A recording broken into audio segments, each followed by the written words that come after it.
आप सुन रहे हैं आज तक रेडियो।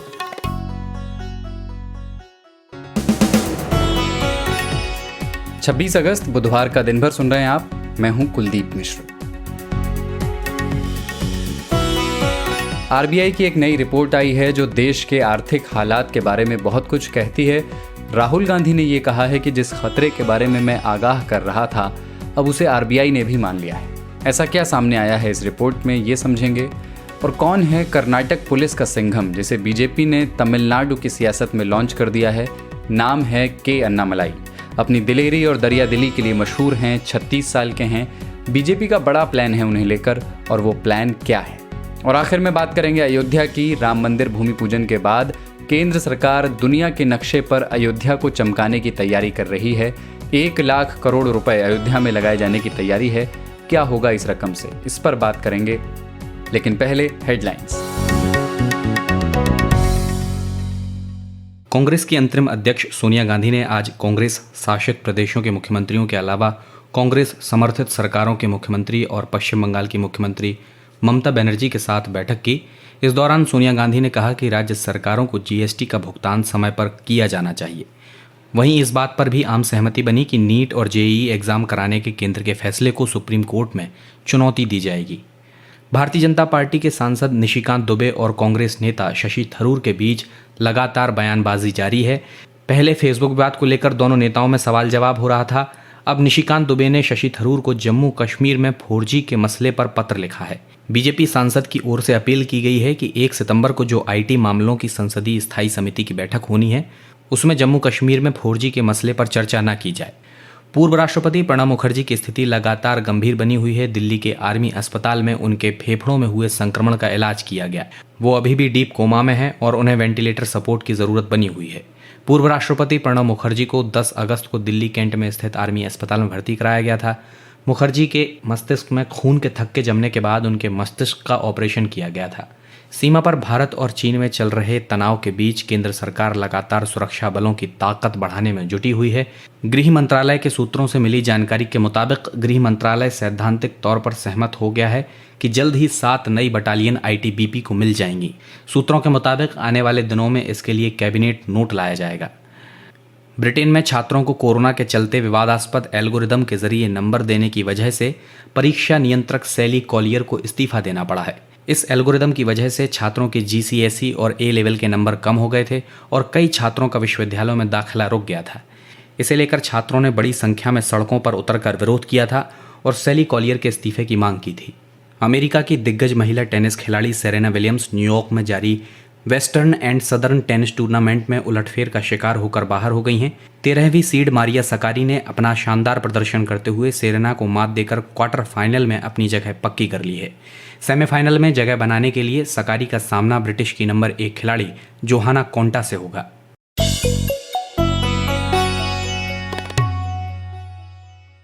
आज तक रेडियो पर यह है दिन भर और मैं हूं कुलदीप मिश्र।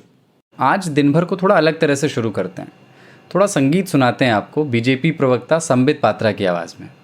कॉन्टेक्स्ट ये है कि साथ निभाना साथिया नाम का एक डेली सोप है, टीवी पर आने वाला सीरियल। सीन ये है कि सासू माँ कोकिला बेन अपनी दोनों बहुओं से गुस्से में पूछ रही हैं कि रसोड़े में कौन था, रसोड़ा यानी रसोई, और किसने कुकर से चने निकालकर खाली कुकर गैस पर चढ़ा दिया। तो पता चलता है कि उनकी बहुओं में से एक राशि ने ऐसा किया। ये पूरा सीन है जिस पर सोशल मीडिया के खखोरुओं का दिल आ गया और फिर उन्होंने तमाम मीम्स इस पर बना डाले। तो विनोद प्रकरण की अपार सफलता के बाद सोशल मीडिया का हर दूसरा आदमी पूछने लगा कि रसोड़े में कौन था। लेकिन असली आनंद तब आया जब संबित पात्रा ने इसका पॉलिटिकल इस्तेमाल किया। आज तक पर वो एक बहस में बैठे थे और उनके सामने थे कांग्रेस प्रवक्ता पवन खेड़ा। तब संबित पात्रा ने इसी रसोड़े वाले सीन को अपनी ज़बान में रिक्रिएट किया और इस बहाने राहुल गांधी को घेरने की कोशिश की। हमारे साउंड टीम के साथी हैं कपिल देव सिंह, छुट्टी से लौटे हैं आज ही, फ्रैक्चर हो गया था उनके हाथ में। आज काम पर लौटते ही उन्होंने खुराफात की है। संबित पात्रा के संवाद को संगीत में बदल दिया है, सुनिए। संबित पात्रा जी, क्या आपको पता है रसोड़े में कौन है? कल मेरे साड़ी पर जूस गिरा था और मैं नहाने गई थी। तुम चने कुकर पर चढ़ा करके मेरे पास आई थी, तब रसोड़े में कौन था? मैं थी, तुम थी, मैं थी, तुम थी, कौन था रसोड़े में? वो भी जानना चाहते हैं संबित पात्रा जी, उत्तर दीजिए। छोटी बहू कहती है ये राशि बेनती, ये राशि कुकर में से चने निकाल दिए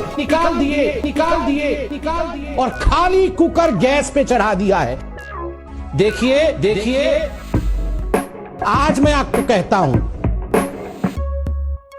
ये राहुल ही राशि है और तब रसोड़े में मैं था। वैसे एक बात माननी पड़ेगी संबित पात्रा के बारे में, वो जानते हैं कि क्या वायरल हो सकता है, इसलिए उनके मेटाफर्स बड़े पॉपुलर भी हो जाते हैं। चलिए तो दिन भर शुरू करते हैं। कोरोना वायरस तो फैल ही रहा है, पर इस बीच एक खबर आई है दिल्ली से कि दिल्ली में कोविड-19 से रिकवरी का आंकड़ा 90% के ऊपर चला गया है और ये पहला प्रदेश है भारत में जिसका रिकवरी रेट 90% से ऊपर है। तमिलनाडु, बिहार और हरियाणा, इन 3 प्रदेशों का रिकवरी रेट 80% से ऊपर है। तो ये महामारी का एक नेचुरल प्रोग्रेशन है, महामारी आगे बढ़ रही है वो है, या ये राहत की बात है कि अब हम इससे लड़ाई का तरीका सीख गए हैं। इस बारे में आप और जानकारी चाहते हैं या कोरोना पर और भी डिटेल्ड कवरेज या नई इन्फॉर्मेशन चाहते हैं, सुनना चाहते हैं, तो आप रोज़ हमारा कोरोना कवरेज पॉडकास्ट सुनिए। एक इस तरह का पॉडकास्ट है जिसमें हम इस महामारी से रिलेटेड हर चीज़ पर बात करते हैं। सोमवार से शनिवार तक हर शाम कोरोना कवरेज आप आज तक रेडियो पर आकर सुन सकते हैं। तो आज दिन भर की शुरुआत करते हैं आरबीआई की एक रिपोर्ट से। कल ये रिपोर्ट आई थी और इसमें देश की इकॉनमी के बारे में काफ़ी कुछ कहा गया है। आरबीआई ने कहा है कि देश की इकॉनमी को कोविड-19 से पहले की जो इकॉनमी की गति थी उसे दोबारा हासिल करने में काफ़ी टाइम लगेगा और साथ ही देश में कंजम्पशन यानी खपत को भारी झटका लगा है, वो बहुत कम हो गई है और इसकी सबसे ज़्यादा मार पड़ी है सबसे गरीब लोगों पर। कम से कम सितंबर तक हमारी इकॉनमी का साइज़ कम होता रहेगा, यानी वो सिकुड़ती रहेगी। तो ये बेसिक बात है जो इस रिपोर्ट में कही गई है, लेकिन बेसिक बात में सब कुछ तो आता नहीं है। तो इस तरह के जो भी इकोनॉमिक इश्यूज़ होते हैं उसमें अपन एक्सपर्ट अंशुमन तिवारी जी से बात करते हैं, जो इंडिया टुडे हिंदी मैगज़ीन के एडिटर हैं और आर्थिक मसलों को बहुत ही आसान भाषा में वो समझाते हैं। तो हमने उनसे आरबीआई की इस नई रिपोर्ट पर बात की और पहले यही पूछा कि इस रिपोर्ट का क्रक्स क्या है, सार क्या है।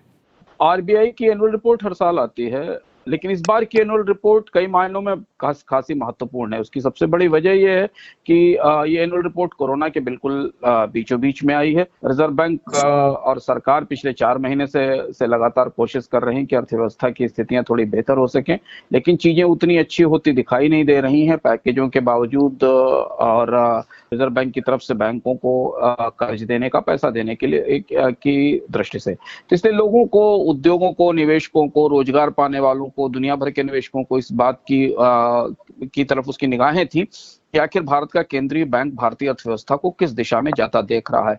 और उस दृष्टि से यह दस्तावेज काफी महत्वपूर्ण और काफी बेबाकी के साथ चीजों को सामने रखने की कोशिश करता है। इसमें सबसे महत्वपूर्ण बात यह है कि यह 2-3 चीजों को रेखांकित करती है जो अभी तक सरकार प्रत्यक्ष रूप से मानने को तैयार नहीं होती थी। रिजर्व बैंक ने इसमें ईमानदारी दिखाई है। रिजर्व बैंक ने पहली बात तो यह कही है कि भारतीय अर्थव्यवस्था में जो कोविड वाली मंदी है, जो बुरी तरह से आई है, इससे पहले ही भारत की इकोनॉमी एक मंदी के दौर में जा चुकी थी और इसलिए इस मंदी का असर काफी गहरा है। और दूसरी चीज, ये मंदी लंबी चलेगी क्योंकि इसमें सबसे ज्यादा बुरी तरह टूटी है भारत की खपत। और भारतीय अर्थव्यवस्था चूंकि खपत पर आधारित, कंजम्पशन पर आधारित व्यवस्था है, जहां पर 55 से 60% मांग खपत से आती है, जो बुरी तरह टूट चुकी है और ऐतिहासिक ढंग से टूटी है, रिजर्व बैंक ने कहा है। इसलिए इसे वापस लौटने में समय लगेगा।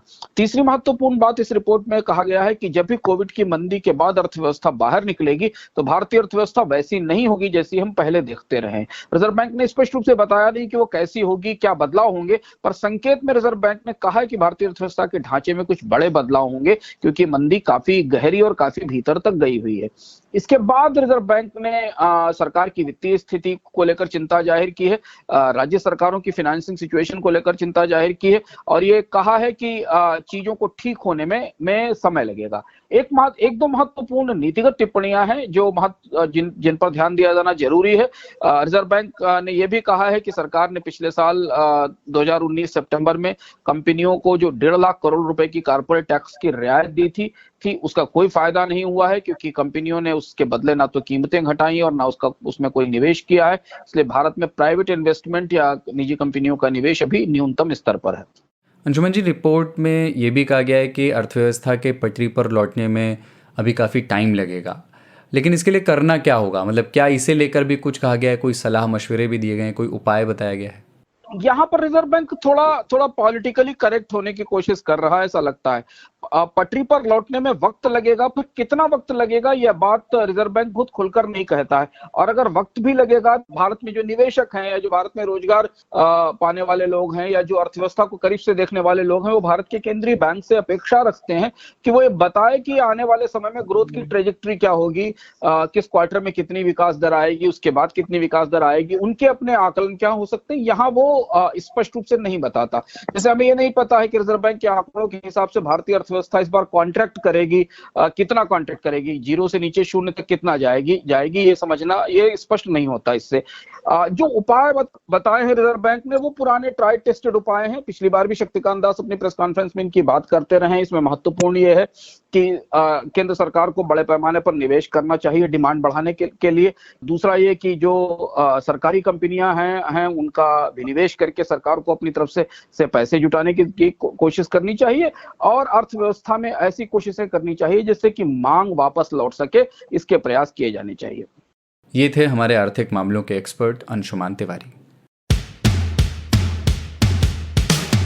आज तक रेडियो aajtak.in/radio ये हमारा पता है, लेकिन हम आपके पसंदीदा ऑडियो प्लेटफॉर्म्स पर भी हैं।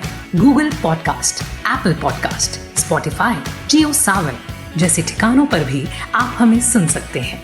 और अगर YouTube आपकी पसंदीदा जगह है तो वहां पर भी हमें सब्सक्राइब कीजिए। आज तक रेडियो सुनता है सारा जहां। तमिलनाडु में इस वक्त 36 साल के एक पुलिस वाले की बड़ी चर्चा है। इनका नाम है के अन्नामलाई। पूर्व IPS अधिकारी हैं। लेकिन अगर आप कर्नाटक चले जाएं और वहाँ के शहरों में इनकी तस्वीर लोगों को दिखाकर नाम पूछें तो लोग कहेंगे सिंघम। तो ये जो कर्नाटक पुलिस के सिंघम भाई साहब हैं, के अन्नामलाई, ये इसलिए चर्चा में हैं क्योंकि ये BJP में शामिल हो गए हैं और जिस सूबे में वो राजनीति करेंगे वो सूबा है तमिलनाडु, जहाँ के वो रहने वाले हैं। के अन्नामलाई नौजवान हैं और पिछले साल ही उन्होंने पुलिस सर्विस छोड़ दी थी और अपना एक संगठन बनाकर वो कम्युनिटी के बीच काम कर रहे थे। तभी से लोगों को लग रहा था कि वो पॉलिटिक्स में आएंगे। लेकिन तमिलनाडु में 2021 विधानसभा चुनाव से ठीक पहले BJP में जो उनकी ज्वाइनिंग हुई है और ज्वाइनिंग के वक्त जिस स्तर के नेता वहाँ मौजूद थे, JP नड्डा से लेकर के मुरलीधर राव तक, ऐसा लगा कि BJP उन्हें लेकर कुछ बड़ा सोच रही है। आमतौर पर नॉर्थ इंडिया वाले बहुत सारे लोग किसी साउथ इंडियन स्टेट की पॉलिटिक्स में उतनी दिलचस्पी नहीं रखते, लेकिन समझना शुरू करें तो ये बड़ी ही मज़ेदार पॉलिटिकल इक्वेशंस हैं वहाँ। और किसी भी आदमी को जिसको पॉलिटिक्स पर बात करने का, सुनने और समझने का कीड़ा है, उसको ये पसंद आएगा और जानना भी चाहिए उसे। तो हमने बात की सीनियर जर्नलिस्ट D सुरेश से। D सुरेश चेन्नई में रहते हैं और एक अंग्रेज़ी अखबार में रीजनल एडिटर हैं। पूरे साउथ इंडिया की पॉलिटिक्स को वो समझते हैं और उसमें भी तमिलनाडु की राजनीति को ख़ास तौर से। तो मैंने D सुरेश से बात की और पहले उनसे यही पूछा कि जो सिंघम भाई साहब हैं, के अन्नामलाई, उन्हें सिंघम क्यों कहा जाता है? उनके IPS करियर में ऐसा क्या हुआ? देखिए, वो कर्नाटक में IPS थे। उनका ज्यादातर सर्विस जो था, पूरा सर्विस उनका कर्नाटक में ही हुआ, तमिलनाडु में नहीं। वो है तो तमिलनाडु के नेटिव है, यहाँ पे करूर डिस्ट्रिक्ट के आदमी है वो तमिलनाडु में, लेकिन उनका IPS सर्विस कर्नाटका में हुआ। जब कर्नाटक में उनका पोस्टिंग थी तो वहाँ के लोग कहते हैं कि इन्होंने क्रिमिनल्स को सीधा सीधा टेक ऑन किया, किसी से डरते नहीं थे। यदि कहीं पे कुछ दंगा होता था या कुछ होता था तो ये सामने चले जाते थे वहीं पे और उनको क्रैकडाउन करते थे। तो इसीलिए उनको वहां पे कर्नाटका में सिंघम करके बुलाते थे। जो सिंघम मूवी है उसके हिसाब से इनको सिंघम करके वहां पे बुलाते थे। अभी पिछले साल इन्होंने वहां पे इस्तीफा दे दिया, IPS ऑफिसर से इस्तीफा देके ये तमिलनाडु आए हुए थे। तो तमिलनाडु में ये यहाँ आने के बाद करूर और उसके बाजू में कोयम्बतूर डिस्ट्रिक्ट जो है यहाँ पे ये युवाओं से मिलते थे, कॉलेज के जो स्टूडेंट्स हैं युवा, उनसे मिलते थे, उनको कुछ पेप टॉक देते थे। और ये अपना एक इन्होंने एक ऑर्गेनाइजेशन रखा था लीडर्स करके, वी द लीडर्स करके। तो उस ऑर्गेनाइजेशन की सहायता से भी ये वहाँ के जो फार्मर्स है, जो कृषक जो है फार्मर्स, उनसे मिलते थे। तो यही उनका ओरिजिनल प्लान था कि ये समुदाय में जो युवा है और जो फार्मर्स है उनके उन्नति के लिए काम करेंगे करके इन्होंने बोला था। एक समय में ऐसा हुआ कि यहाँ पे बात ऐसा हुआ तमिलनाडु में कि ये जो अन्नामलाई है, यही रजनीकांत के जो पार्टी जो उन्होंने पहले अनाउंस किया था कि हम एक पॉलिटिकल पार्टी लॉन्च करेंगे, तो उसमें यही सीएम कैंडिडेट रहेंगे। इस बीच में बीजेपी ने इनको अपने पार्टी में जमा किया है इस समय। जी। डी सुरेश जी, बीजेपी के उन्हें लेकर क्या प्लान्स हो सकते हैं? मतलब जिस तरह के बैकग्राउंड से के अन्नामलाई आते हैं और जिस समय पर उनकी पार्टी में एंट्री हुई है। तो बीजेपी का जो प्लान है, एक तो ये सिर्फ 36 साल के आयु वाले एक है, ऊपर से एक फॉर्मर आईपीएस ऑफिसर है, तो इनका रिकॉर्ड जो है क्लीन है। और बीजेपी को यहाँ पे एक ऐसा है कि तमिलनाडु में जो बीजेपी है उसका पेनिट्रेशन बहुत कम है। यहाँ पे इतना तक कि वो चेन्नई में जब जयललिता की कॉन्स्टिट्यूंसी आर के नगर में जब इलेक्शन हुआ था, तब बीजेपी के कैंडिडेट को जो वोट मिला था वो तो नोटा वोट से कम। तो अभी ये बीजेपी यदि यहाँ पे पार्टी को विस्तार करना है, तो पहले लोगों को कुछ तरह से कॉन्फिडेंस देना है कि हम ऐसे नहीं कि हम एक नॉर्थ इंडियन पार्टी है। और दूसरा एक इमेज है कि बीजेपी में ये ब्राह्मण का पार्टी है। तो तमिलनाडु में तो एंटी ब्राह्मणिकल स्ट्रगल, ब्राह्मणिज्म तो सभी जानते हैं, जो एंटी ब्राह्मणिज्म का जो स्ट्रगल है वो तो बहुत पुराना है, काफी सालों से चल रहा है। तो ये दिखाना चाहते हैं कि हम ऐसे पार्टी नहीं है जो कि सिर्फ फॉरवर्ड क्लासेस का पार्टी है। तो इसके रूप से इन्होंने क्या किया, यहाँ पे जो अभी रिसेंटली इन्होंने तमिलनाडु यूनिट का जो प्रेसिडेंट नियमित किया, एल मुरुगन, वो एक दलित है। अभी अन्नामलाई जो है वो गौंडर है। गौंडर कम्युनिटी एक ओबीसी, स्ट्रांग ओबीसी कम्युनिटी है, जिसका प्रेजेंस कोयम्बतूर और थोड़ा वेस्टर्न तमिलनाडु में बहुत ज्यादा है। वहां पे स्ट्रांग कम्युनिटी है, वो उनका वोट बेस भी स्ट्रांग है। एंड ट्रेडिशनली गाउंडर्स का वोट्स तो वो एडीएमके को चाहता है यहाँ पे। तो ये एक गाउंडर यूथ को रखे एक पावरफुल ओबीसी कम्युनिटी के आदमी को अपने पार्टी में इन्होंने मिलाया है, शामिल किया है। दूसरा और एक चीज है यहाँ पे तमिलनाडु में, जैसे आपको मालूम होगा, यहाँ पे हिंदी इम्पोजिशन का विरोध काफी स्ट्रांग है।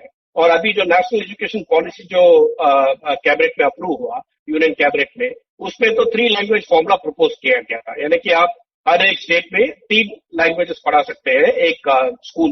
तो उसको काफी अपोजिशन यहाँ पे तमिलनाडु में है। लेकिन अन्नामलाई जैसे लोग 3 लैंग्वेज पॉलिसी का सपोर्ट करते हैं, वेरस तमिलनाडु में सारे पार्टी का मानना है कि यहाँ पे 2 लैंग्वेज फॉर्मूला ही चल रहा है, यानी कि इंग्लिश और तमिल।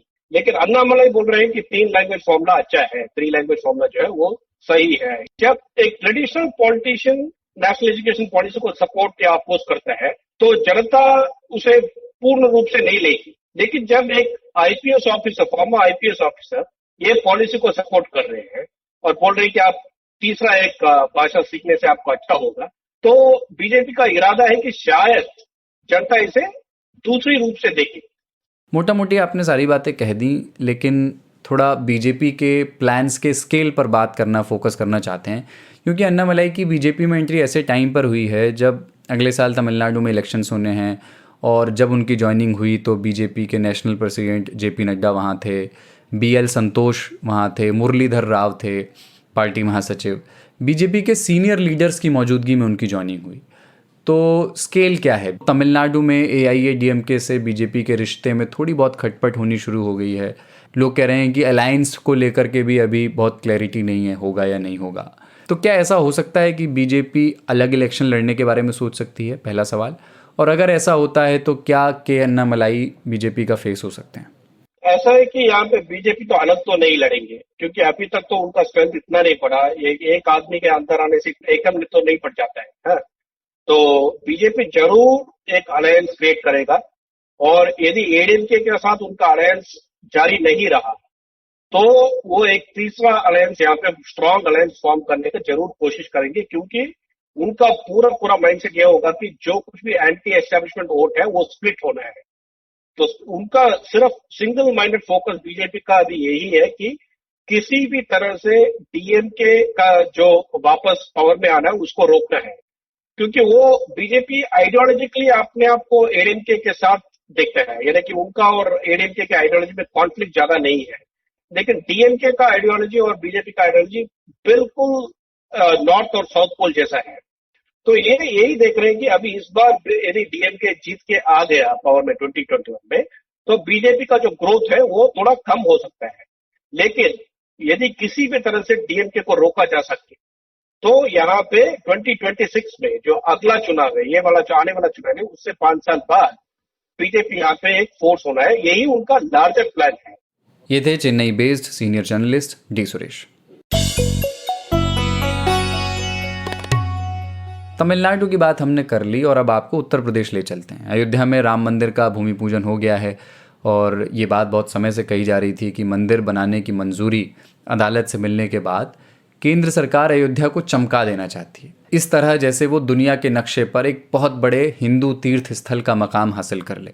तो ये जो बात चल रही थी, कही जा रही थी, इसके संकेत अब दिखने लगे हैं। खबर ये है कि 1 लाख करोड़ रुपए लगाकर अयोध्या को चमकाने का प्लान बनाया जा रहा है। और ये प्लान कौन बना रहा है? Tourism and culture ministry. ज़्यादा जानकारी के लिए हमने बात की आज तक रेडियो संवाददाता अशोक सिंघल से और उनसे पूछे इस योजना के बारीक ब्यौरे। देखिए, सबसे बड़ी बात है कि जैसे ही भव्य राम मंदिर बनने की वहाँ तैयारियां शुरू हो गई हैं, निर्माण शुरू होने वाला है, उसी के साथ साथ भव्य अयोध्या भी बनाने की सरकार की पूरी योजना है। उसके तहत 1 लाख करोड़ के करीब वहाँ पर लगाया जाएगा, ताकि वहाँ पे एक तो एयरपोर्ट बनाने की बात है, दूसरा कई बड़े बड़े होटल्स, 5 स्टार होटल्स, जो कि राम मंदिर जो मंदिर है उसके 8 किलोमीटर के दूर एरिया में वो बनेंगे। बाकी इंफ्रास्ट्रक्चर है, सड़कों का जाल बिछाया जाएगा, रेल, बिजली और तमाम तरीके के विकास करने की पूरी तैयारी है। और विश्व स्तरीय धर्मशालाएं, मंदिर, मठ बनाए जाएंगे वहां पर। जो मंदिर और मठ बड़े बड़े जो बाबा संत हैं देश भर के, जिनके मंदिर और मठ वहां पे नहीं थे, हरिद्वार और मथुरा वृंदावन में तो थे लेकिन अयोध्या में नहीं थे, वो भी वहां पे खोलना चाहते हैं। खास तौर से बाबा रामदेव ने तो योगी सरकार को बता दिया है कि हम पतंजलि का एक पूरा वहां पे एक शाखा खोलना चाहते हैं। और इसके साथ साथ कई और जो मठ और संत हैं उन्होंने भी अपनी इच्छा व्यक्त की है ताकि वहां पर वो अपने आश्रम और मठ वहां बनाए जा सकें। इसके अलावा बड़ी बड़ी धर्मशालाएं और रेस्टोरेंट वहां खोलने की पूरी तैयारी है। लोगों की प्राइवेट कंपनियां भी वहां पर जा रही है और ये पूरी प्लान सरकार का है कि ताकि पूरे अयोध्या का चौमुखी विकास किया जा सके, क्योंकि सरकार की कोशिश है कि पूरी दुनिया से लोग वहां पे आएंगे और ऐसा अयोध्या बनाया जाए ताकि लोग जो बाहर से आएंगे, देश भर के बाहर से, वो देखें कि अयोध्या पूरी जैसे भव्य राम मंदिर बनाया वैसे भव्य अयोध्या भी बनाई है। और खास बात यह कि दुनिया का मोस्ट फेवरेट टूरिस्ट डेस्टिनेशन बनाने की मोदी सरकार की कोशिश है कि अयोध्या को एक मोस्ट फेवरेट टूरिस्ट डेस्टिनेशन बनाया जाए। अशोक जी, अयोध्या एक बड़ा पॉलिटिकल इशू है, इस बात से इनकार नहीं किया जा सकता। तो वहाँ जो ये केंद्र सरकार की इतनी बड़ी योजना है उस पर बाकी राजनीतिक रिएक्शंस किस तरह के हो सकते हैं? मुझे नहीं लगता कोई राजनीतिक विरोध होगा, क्योंकि ये तो विकास की बात है। विकास का कौन विरोधी हो सकता है? क्योंकि राम मंदिर बना वो कोर्ट के फैसले से बना। इसके अलावा अगर किसी शहर का, किसी कहीं का विकास हो रहा है उसमें किसी को क्या आपत्ति हो सकती है? क्योंकि अयोध्या का विकास सालों से हुआ नहीं, क्योंकि ये या तो कोर्ट की मंदिर कोर्ट की कार्रवाई में उलझ के रह गया या राजनीतिक मुद्दा बना रहा है इतने सालों तक। कई चुनाव लड़े गए इस पूरे मुद्दे को लेकर के, लेकिन अब ये मुद्दा एक तरफ हो गया है, राम मंदिर बनने जा रहा है वहां पर और अब विकास होगा तो विकास में किसी को आपत्ति नहीं है। और पूरी तरीके से पूरी भारत सरकार की योजना है कि वहां पर विकास किया जाए। 5 अगस्त को प्रधानमंत्री नरेंद्र मोदी ने मंदिर निर्माण के लिए जो भूमि पूजन हुआ था, उसी वक्त अयोध्या के सर्वांगीण विकास की रोड मैप को तैयार किया गया था। काशी विश्वनाथ कॉरिडोर की तर्ज पर ही राम मंदिर के इर्द गिर्द पुराने और जीर्ण मंदिरों में स्थापित भगवान की मूर्तियों को राम मंदिर में भी स्थापित किया जाएगा। ये तमाम चीजें हैं जो पुराने मंदिर हैं, पुरातत्व विभाग उनको भी देख रहा है। उनकी विरासत को बचाने के लिए उनमें नए तरीके से कुछ सुधार किया जाएगा। ये तमाम चीजें अयोध्या के अंदर शामिल है। इसके अलावा इंडस्ट्री है, होटल्स हैं, रेस्टोरेंट हैं, धर्मशालाएं, तमाम तरीके की चीजें वहां पे लाने की कोशिश की जा रही है ताकि अयोध्या की पूरी शक्ल सूरत, नई अयोध्या वहां दिखाई दे जाए। भव्य अयोध्या, भव्य राम मंदिर के साथ साथ भव्य अयोध्या भी लोगों को लगे। अशोक जी, ये जो प्रोजेक्ट शुरू होंगे अयोध्या में, वहाँ टूरिज्म और कल्चर मिनिस्ट्री के ये प्रोजेक्ट्स होंगे, इससे वहाँ के आम लोगों की ज़िंदगी पर कैसा असर पड़ सकता है?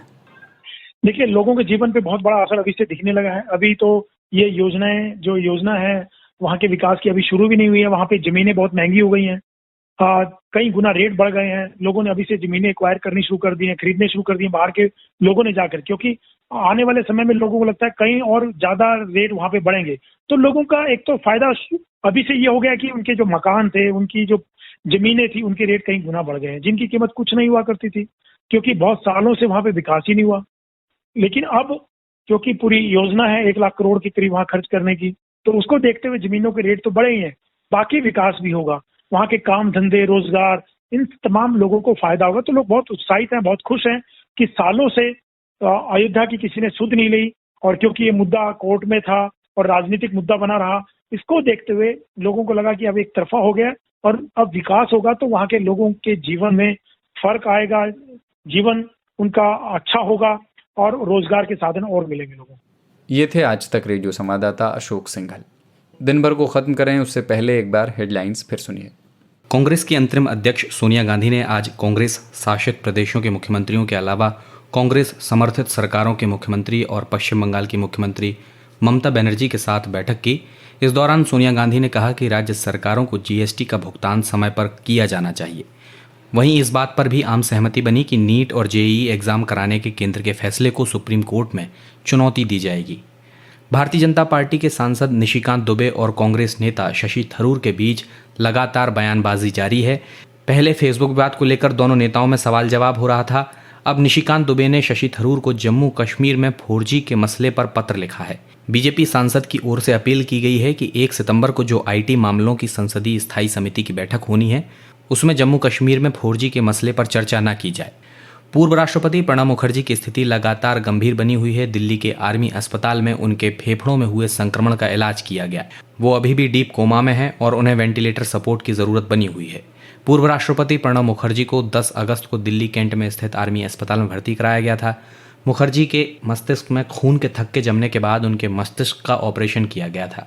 सीमा पर भारत और चीन में चल रहे तनाव के बीच केंद्र सरकार लगातार सुरक्षा बलों की ताकत बढ़ाने में जुटी हुई है। गृह मंत्रालय के सूत्रों से मिली जानकारी के मुताबिक गृह मंत्रालय सैद्धांतिक तौर पर सहमत हो गया है कि जल्द ही 7 नई बटालियन ITBP को मिल जाएंगी। सूत्रों के मुताबिक आने वाले दिनों में इसके लिए कैबिनेट नोट लाया जाएगा। ब्रिटेन में छात्रों को कोरोना के चलते विवादास्पद एल्गोरिदम के जरिए नंबर देने की वजह से परीक्षा नियंत्रक सैली कॉलियर को इस्तीफा देना पड़ा है। इस एल्गोरिदम की वजह से छात्रों के GCSE और A लेवल के नंबर कम हो गए थे और कई छात्रों का विश्वविद्यालयों में दाखिला रुक गया था। इसे लेकर छात्रों ने बड़ी संख्या में सड़कों पर उतरकर विरोध किया था और सैली कॉलियर के इस्तीफे की मांग की थी।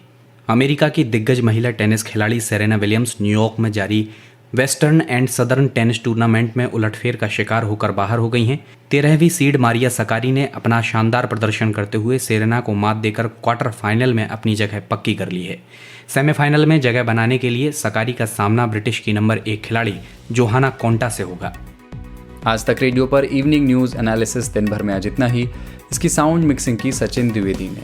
इस बीच हम लोग घर से काम कर रहे हैं जब से लॉकडाउन शुरू हुआ है, तो घर पर तो आप जानते ही हैं कि स्टूडियो तो होता नहीं है, इसलिए कई बार ऑडियो क्वालिटी बहुत अच्छी नहीं मिलती। तो वहाँ पर सचिन द्विवेदी, कपिल देव सिंह, तिलकराज भाटिया और राकेश परिदा जैसे हमारे साउंड टीम के साथी उसको बेहतर बनाते हैं, उसे सुनने लायक बनाते हैं।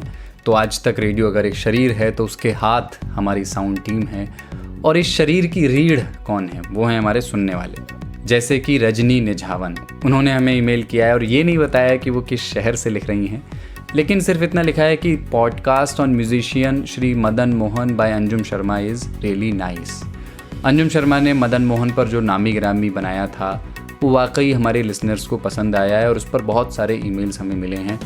रजनी निझावन, आपने भी हमें ईमेल किया, थैंक यू। और अगली बार ईमेल करें तो थोड़ी और बातें करें हमसे, अपने शहर का नाम पता बताएं और ये भी बताएं कि आप किस तरह के पॉडकास्ट सुनना पसंद करते हैं। और आप भी अगर आज तक रेडियो को कोई फीडबैक देना चाहें या कोई सलाह देना चाहें तो ईमेल करें radio@aajtak.com पर। कुलदीप मिश्र मेरा नाम है।